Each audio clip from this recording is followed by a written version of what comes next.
Hi everyone, I am Rebecca from ChemKnits, and today we are going to dye some luxury yarn in a colorway inspired by Sakura blossoms. So we're going to be playing with shades of pink and white with a few little pops of brown for our lab partner today, Michelle Martin. Michelle, thank you so much for being my lab partner for today's episode of Dyepot Weekly. I really hope you're going to love what I'm about to create. Today we are going to dye Wool to Die For's Silk Sport yarn. This yarn is 50% superwash merino wool, 50% silk. This sport weight yarn has 3 plies and it is unbelievably soft. It is so luxurious and the drape of this yarn is absolutely beautiful. And I think it's going to look stunning in sort of the pink Sakura colorway that I'm talking about.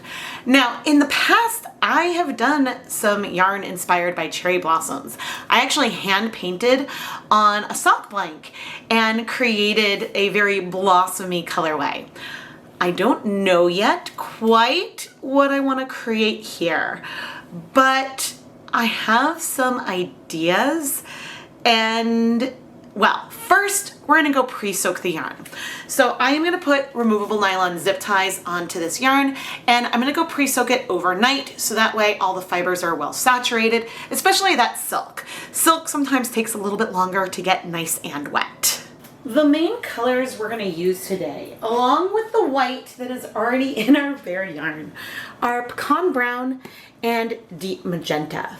These are both very, very pigmented colors. And I want to make sure that things don't become too pigmented on our colorway. So I will also potentially bring in some pink orchid and some sand dune. The hue of deep magenta and pink orchid, I think, is not that different. I don't really remember, but whenever I've speckled with sand dune, I've always felt that it was similar to Pecan Brown. But now I need to decide exactly what I want these colors to do on the yarn. And I'm debating a few different sort of techniques and things that I want to do with this to help achieve the effect that I want. I'll pop back in front of the camera. And I picked the colors that I picked, partially, at least with the deep magenta and pecan brown, based on what I used when I prepared colors to do cherry blossoms before. And I adored how that turned out.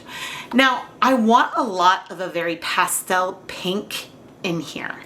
And so part of what I was thinking was that I could bring the powder in and then sort of try to like spread it out on the yarn. So we have like dark with a wider, I guess, swath of light color.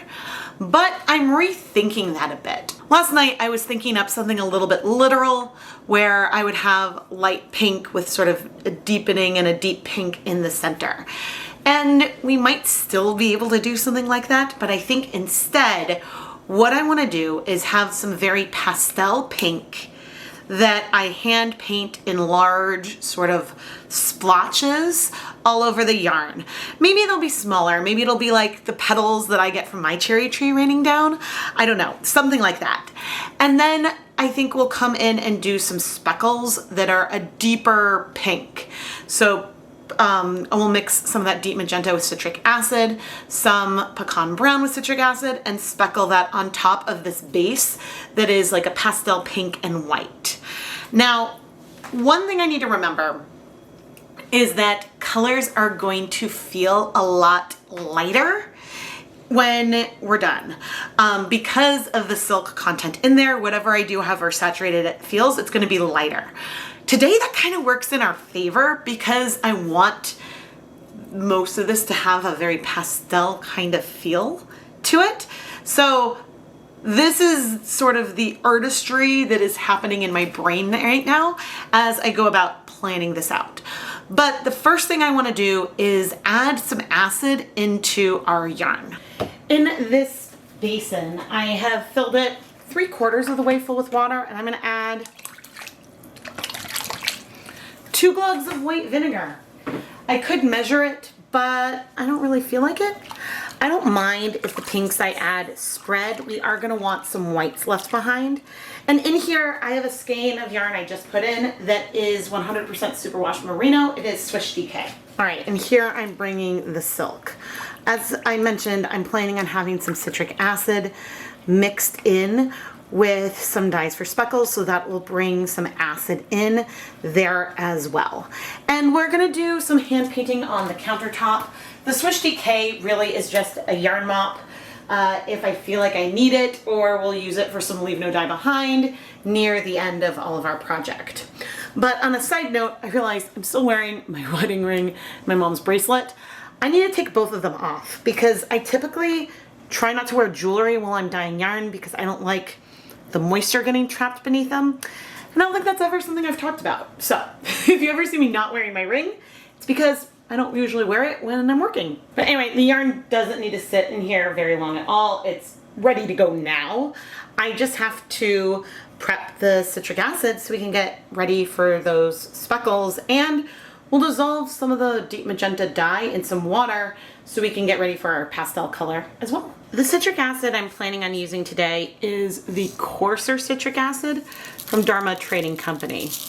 And I'm just letting a little bit of it fall into the cup right now, so maybe you can get a sense of the size of those crystals. There, so they're chunkier. So any speckles you make with them will be a little bit chunkier as well. Now, I get like a food grade citric acid that in the past I've used for speckles, and I think I prefer that. It might not be cheaper per pound, but I think if I was ever going to switch to citric acid from vinegar, I would get whatever's cheapest to use for having acid in my yarn, which citric acid is probably cheaper than vinegar, but I still use vinegar. But for speckling, when I use up the citric acid, at some point I think I'll go back to the finer milled. I use Spice World that I get on Amazon, and I'll link to that down in the video description with an affiliate link in case you are curious about that. But anyway, I'm gonna go put on my deluxe rubber respirator mask, safety glasses, and gloves, and we're gonna mix up some colors. I don't think we need much dye at all. We're gonna start with the deep magenta, and I'm gonna take just a little bit of color, just like a tiny bit on the tip of my spoon, put it in our jar. Maybe I'll get a little bit more to mix with the citric acid, because I'm going to be using this for speckles, and I want it to be well mixed so you have the very finely milled acid dye powder coating the citric acid crystals. It just helps you separate out the dye. And I have my tap water heating up. And I'm going to do a slightly bigger tip of the spoon with the pecan brown. And the nice thing, I wouldn't then put this spoon back in the pecan brown because I don't want to introduce citric acid in there. But trying to mix this up with the dye. And I am noticing in here that some dye powder is settling towards the bottom versus being mixed up with the citric acid, which honestly is consistent to something I saw recently in another video. But anyway, I'm going to go get some hot water to use to dissolve our deep magenta dye. And this is the same spoon that had the citric acid on it. That is fine. You can always dilute the dye more as needed, or we can add more liquid in here as well. All right, now I should set up the yarn. Okay, I wrung out most of the water, but not all of it. Now, my work surface is protected, as I wipe that up, with a shower curtain. That's what I use to protect my work surface. And I'm gonna bring the yarn out like this. I thought about doing this in my catering steam tray, which I've done for a lot of countertop things lately, because it makes cleanup a little easier, but we'll give this a shot. And so I don't want the colorway to be too repeating. So that's sort of why I'm scrunching things and spreading things out. Now, as for our yarn mop, here we can test sort of the strength of our pink here, which is pretty bright still. That is a little bright. We can dilute that some more. But I can also, and it's okay if some of these speckles fall onto the other yarn. I can also test out the citric acid speckles. And you can see just, I don't know if you can see them from down here, but those are very, very chunky. And that'll help bring in, I need something to dry my fingers. Since my hand was a little bit damp, the citric acid was sticking to my fingers a little bit. Okay, here's some brown off of that spoon. Just to get a feel of how this is doing, if I have enough powder or what. And with the pecan brown, I'm going to need to give that a little moment to sort of sink in. But you can see how chunky that pink is. That is good. That's going to give us our bright pink.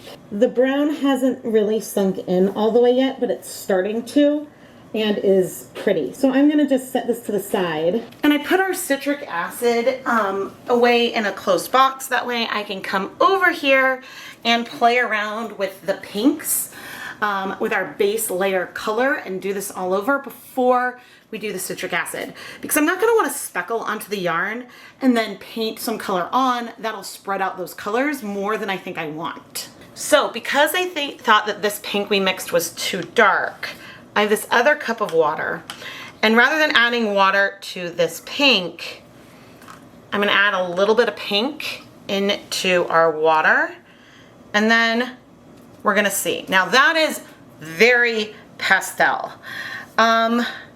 And you know what? I like that, and I think that what I want to do is take this pastel pink, sort of dot it all over, and then we'll make a deeper pink and do something similar. Because my thought is that once we heat set this and the yarn dries, I expect that this pink will be extremely pastel, and so that's good. I want it to get a little bit deeper as well, but right now I feel like this is the depth of pink that I'm going to want, at least for the lightest patch. And so why not dab our yarn with the color, because we can always make another pastel pink later, but I like this tone. And so we're leaving, the goal is to have some whites left, and that's the other reason why we're doing something on the countertop. I'm gonna flip the yarn over. That's why we're doing something on the countertop versus doing something, wow, my brain is blanking. This is why we're doing colors on the countertop versus doing something low immersion, because with pinks and things, colors can spread, but when you're doing some kind of countertop based technique, you're more likely to preserve some white color in your yarn. And we've picked up some deeper pinks because there was probably some powder on the surface, and that is okay. That is okay. I mean, part of me doesn't want to go any deeper than this because I like this layer of pink, but I'm afraid that with the silk content, when this dries, that this pastel pink will be barely there.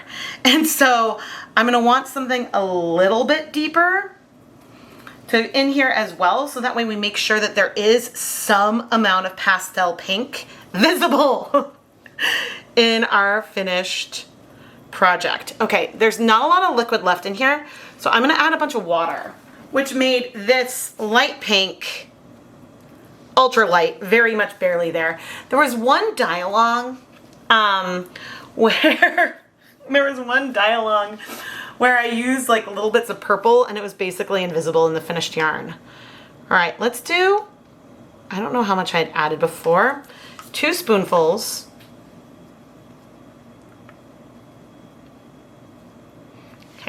we're gonna need to use a bit more than that. Do a pour. I want a bit more.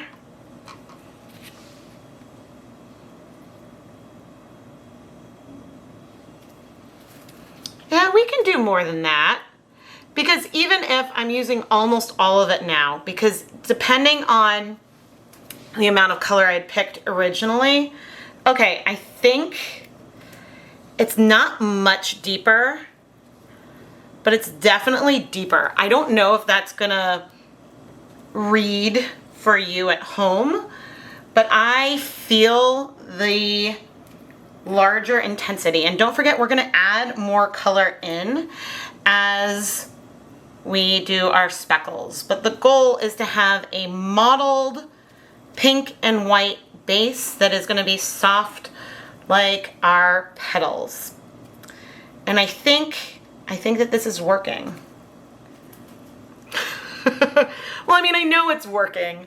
I know it's working, but doing the liquid for this, if I had tried to do this with powder, the colors would have just been way too intense and I wouldn't have that pastel element. And, you know, and that's fine. And the thing is, when we eventually take the yarn out of the steamer basket after adding speckles on it, we can check the yarn and look and think, oh my goodness, there is this area where there's just way too much white. I wish that there was more pink. We're still gonna have tons of this liquid pink color. We'd be able to come in and dab some more color on, and that would not be a problem. And it's wonderful when you have something that isn't a problem. Okay, I mean, I don't think that I'm saying it in a way that really makes sense. And I don't know how much it's gonna read that there's different shades, because even the more times I dab with one dip of the brush, you're getting different levels of intensity. But all of this, all of this is way lighter than that pink right there. But man, it's taking a while for that chunky pecan brown to chunk in. And so that is something I think that I'm gonna need to keep in mind as we're doing this. But the speckles don't need to be super heavy. If there are some areas that have a little bit of dark brown, that's gonna be totally fine. I'm just doing the last blotches of pink, and some are larger, some are smaller.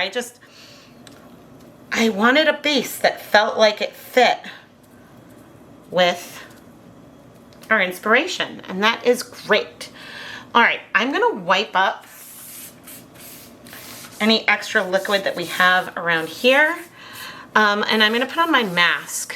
And yeah, we'll come back with the dry dye powder and start adding some speckles here. I've got our chunkier pink. And the thing is, these are so chunky that they are not gonna be hyper visible in the project. Because if you look at an area and see, I'll zoom in eventually, how spread out this they are, you know they'll not be on every single strand. And so at first I was like, oh, I'm not gonna add it kind of all over. I'm gonna go just sort of in separate areas. I'm adding it more all over the yarn than I anticipated. Hopefully I probably should have done a little bit and then stopped. But you know what, we're gonna go with it. We're gonna go with it, and we're gonna have to let this sit for a while because I'm gonna want this dye to sink into our yarn before we move on. But I am seeing some smaller little like specks in there. Okay. I'm gonna go wipe off my glove on the yarn mop, which you can't see, and I'm doing that in an area.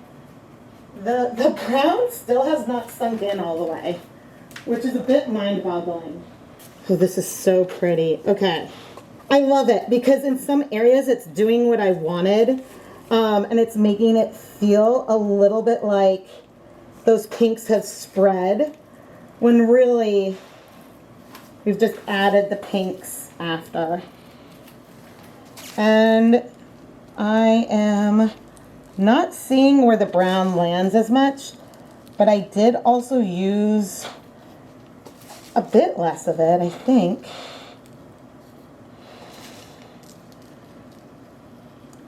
We're just going to have to be patient and give this time to let all these colors sink in. Now, I could have heat set this already to heat set that pink base layer before coming and adding the speckles. And that is always an option, but I decided to just go for it. And oh my gosh, this is so pretty. So pretty. I can't wait to zoom in. But first, here are some of those pink speckles on the yarn mop from before and some of the pecan brown ones. They both spread well. I still see a little bit of citric acid on the surface, but mostly the dye is in the yarn. Now, as for our silk blend, whatever's happening in here with those pink speckles on top of the pink base, that's the effect I wanted. And of course we have speckles on white areas as well. Like in here, we have a lot of pink speckles like on the white and on the pink, but I feel like the centers of the blossoms and the brown is so subtle in here. This is magical. But I'm gonna need to let this sit for a while. I mean, I don't really want to wait this long, but I think I'm gonna wait for 10 minutes. Just to let things sink in before we move it. And so here is a before shot. I will try not to move the camera. And here's after 10 minutes. I have no idea if there's going to be any visible spread. Things are still looking pretty sharp to me. I'm looking to see, I see a few citric acid crystals, but most of everything is sunk into the yarn, which is great. So now I'm going to very carefully flip the yarn over.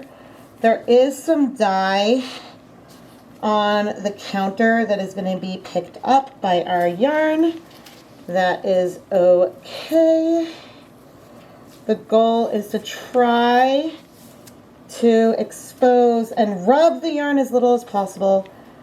Try to expose areas that have little to no speckles on them so far. And clearly, even when moving it, you see some areas with speckles, and that is fine. I have a feeling what I'm going to want to do is, well, we're going to quickly speckle on the side, and then obviously I want to wait 10 minutes again. But then I'm tempted to steam this a little bit before adding more color. And the rationale there is that if I steam on the yarn and we sort of set these colors, then we'll prevent them from spreading as I manipulate the yarn to just move around the strands to see where I want more speckles. So I think as we're waiting these 10 minutes, I'm going to go ahead and set up a steamer basket. And who knows, maybe we'll be done, maybe we'll want a little more color, but I think things are going well. At least I'm very happy with it myself. I considered going into like voiceover mode, but I don't think I need to because I think that this is so quick that it is not worth attempting a voiceover. And there don't need to be speckles like absolutely everywhere. It's just I'm going to want to be able to check for large white patches without manipulating things too much, if that makes any sense. So I don't want to smudge anything any more than I need to. But all right, 10 minutes, here we go. I'm being very slow and patient today, but also that's because I like what's happening. Okay, I'm gonna go put this in the steamer basket. And I'm going to steam that for 10 minutes. But in the meantime, I'm bringing over our yarn mop so we can start cleaning up the counter a little bit. Now again, it's okay if when we bring the other yarn over and lay it on, you know, we have those pops of color. We should still have some whites left, but I want to just have it cleaned up a little bit. There we go, so we can add more color as needed once we are ready. And there's still like a hint, probably of some pink here, but most of the color is in our yarn. And again, this is a time where having a little bit of extra color on the yarn isn't going to present any problems for us. This steamer basket step is not absolutely necessary, but because I don't want things to be so blown out and then wonder later, oh, should I steam set it in the middle? Why not do it? There's no harm in this. Well, I can turn the heat way down. All right, and I am going to remove the yarn. We have some beautiful, beautiful speckles in here. I just think that I might want a few more. So I'm going to set the yarn onto a pan. And in the meantime, I'm going to pop the yarn mop in because why not? But we do need to let our main yarn cool for a little bit before I can spread it out on the counter again. It will need more heat even if I decide I'm done with the color, but I'm just going to set it aside to cool for a little bit. All right. As I remove the yarn, I mean, it looks pretty good. I'm torn, honestly, but I think I want to add a little more. I moved the zip tie, and we're just going to add more dye onto each side. And this time I don't think we're going to wait 10 minutes. The yarn is a little bit warm, so that helps. The coverage is looking really good. So I don't have a lot of concerns or anything. I just feel like I want a hair more color. I sprinkled the color on with my gloved fingertips and then waited about 5 minutes just to give the citric acid a little bit of time to dissolve onto the yarn. Then I flipped the yarn and added a little more color. Not going super, super heavy still, but this is increasing the amount of speckles without letting them become blobs. And so I'm happy that I did take the time to heat set in between and that we're doing this overall just slow and steady. Once I was done adding color on the second side, I did let things sit for 5 minutes again, and then I put the yarn in the steamer basket and steam set it for 30 minutes and brought the yarn mop over to clean up the counter a little bit. After wiping up the counter with the yarn mop, I started using up all of the other dyes that we had on this skein.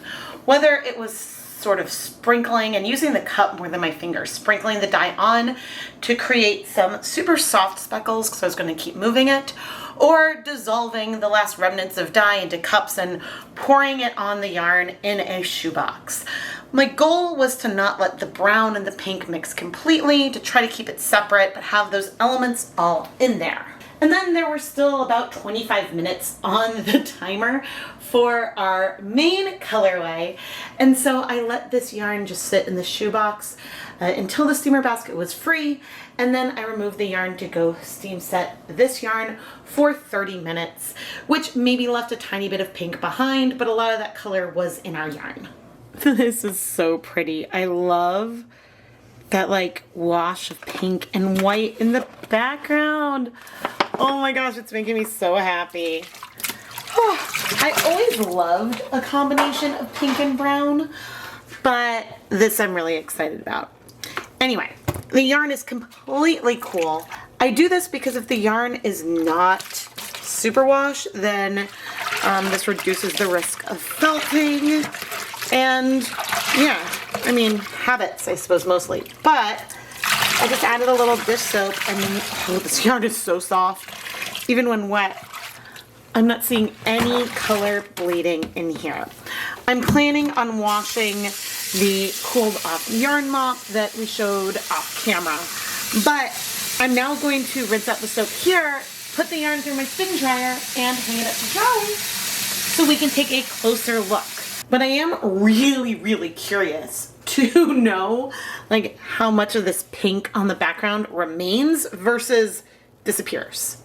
This yarn is so pretty. I don't know how often it happens in one of my videos, but I feel like it happens a lot, where I look at a final color and think, I should have added more pigment. I should have added more pigment, especially with silk blends, because sometimes the color comes out more pastel. Today, I have none of those thoughts. I adore the softness of the baby pink and how applying that pastel liquid dye with the brush gives us these soft washes, these petals of color. And then on top of that backdrop, we have these sharper but large, brighter pink and brown speckles. This, oh my gosh, is delightful. And as far as techniques go, I think that this is something I'm going to need to do over and over again. Something about the way these speckles fall around the pink just really make me think of the Sakura blossoms, of those cherry blossoms in such a pleasing way. And I am so happy. This chunky citric acid really gives speckles that leave a bit of a punch. The issue I've had with it is that as you go through it, there are some smaller particles at the bottom, so it's not consistently chunky, which wasn't an issue that I had here today, but was an issue when I've used these in salt shakers. But I think for having speckles that are pops, that are bold on a backdrop, this I think is better than that finer milled citric acid. And I think a finer milled citric acid is better when you want more clusters of speckles versus more spread out like we have here. Our yarn mop today has loads of color, not just from wiping my fingertips on it, but from using up the leftover dyes that I mixed for today. And I have to say that this next to our silk yarn is way more pigmented, because it really is. But I think that combining these techniques is a fun way to make a little bit of a set, especially if it's done on the same type of yarn base, which we didn't use here today, but I think this is gorgeous. Michelle Martin from Hales Corner, Wisconsin, thank you so much for being my lab partner for today's episode of Dyepot Weekly. I have really enjoyed the Sakura color palette and playing with this 50/50 silk superwash merino base. I adore this yarn base and plan to dye more of it from Will to Dye For in the future, to dye more of it. It is so unbelievably soft, but has a little bit more bounce than 100% silk. I think the blend does a really good job. But anyway, Michelle, thank you so much for being my lab partner. And if any of you at home would like to learn how you can become a lab partner for an episode of Dyepot Weekly, go and check out the listings in the ChemKnits Creations Etsy shop.